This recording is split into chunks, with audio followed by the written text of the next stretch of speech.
Hello বন্ধুরা, আমার আরেকটি নতুন ভিডিওতে তোমাদের সকলকে জানাই স্বাগতম।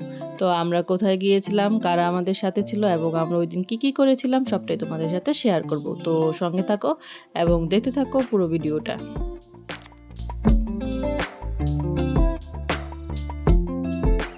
তো গত 15ই ডিসেম্বর শুক্রবার রাতে আমরা রওনা দিই চট্টগ্রাম ইসকন প্রবর্তক মন্দিরের উদ্দেশ্যে। তো আমাদের গাড়ি চলে আসে এবং আমাদের সাথে ছিল আমার হাজব্যান্ডের ফ্রেন্ড এবং তাদের ওয়াইফ। তো এই তো তারা আমাদের সাথে ছিল। তো আমরা একসাথে সবাই মিলে রওনা দিই চট্টগ্রামের উদ্দেশ্যে।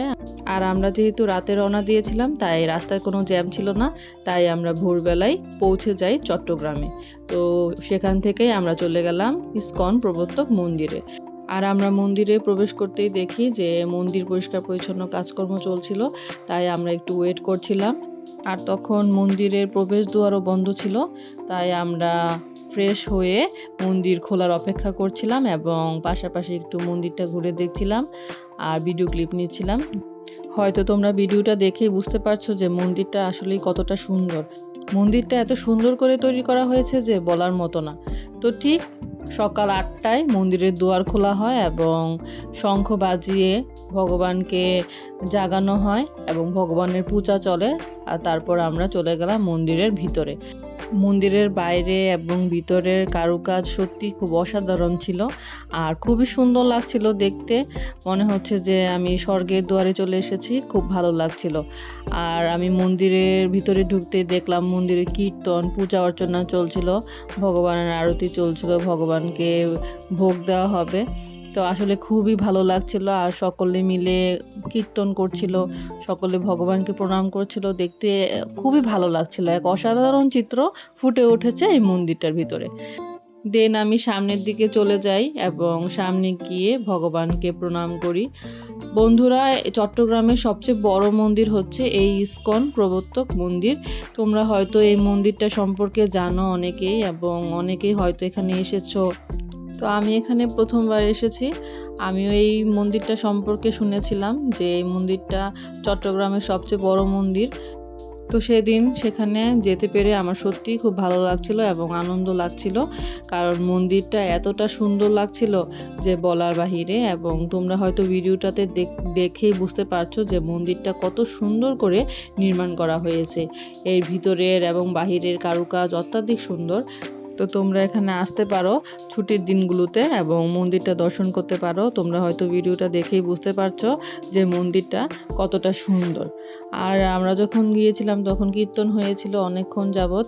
আমরা কীর্তন শুনছিলাম এবং দাঁড়িয়ে ভগবানের আরতি দেখছিলাম।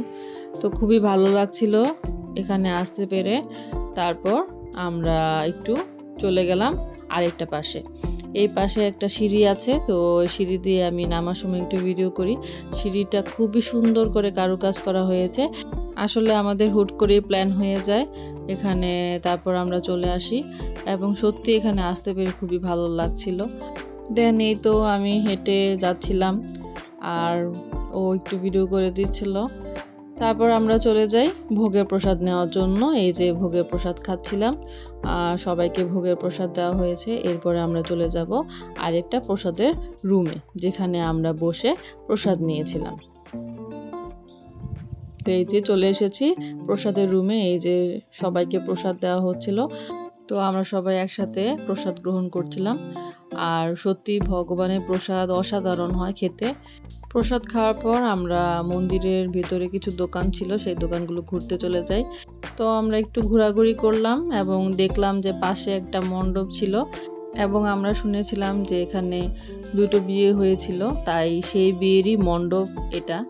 তো ভালোই লাগছিল দেখতে। তারপর আমরা আবার মন্দিরে প্রবেশ করি এবং সবাই একসাথে জড়ো হয়ে কিছু ছবি তুলি, ভিডিও ক্লিপ নেই। আসলে সবাই মিলে একসাথে কোথাও ঘুরতে গেলে সেখানে অনেক আনন্দ হয়। তো আমরা সেদিন অনেক মজা করেছিলাম, আমাদের খুব ভালো লেগেছিল।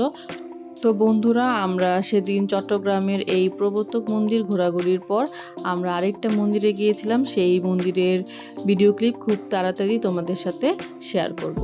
তো আমাদের এই প্রবর্তক মন্দিরের ঘোরাঘুরি এই পর্যন্তই ছিল। ভিডিওটা ভালো লাগলে অবশ্যই লাইক, কমেন্ট এবং শেয়ার করবে। আমার পেজটাকে অবশ্যই ফলো দিবে। আর যদি কোনো ভুল ত্রুটি করে থাকি অবশ্যই তা ক্ষমার দৃষ্টিতে দেখবে। সবাই ভালো থাকবে, সুস্থ থাকবে। সবাইকে অনেক অনেক ধন্যবাদ। Tata, bye bye.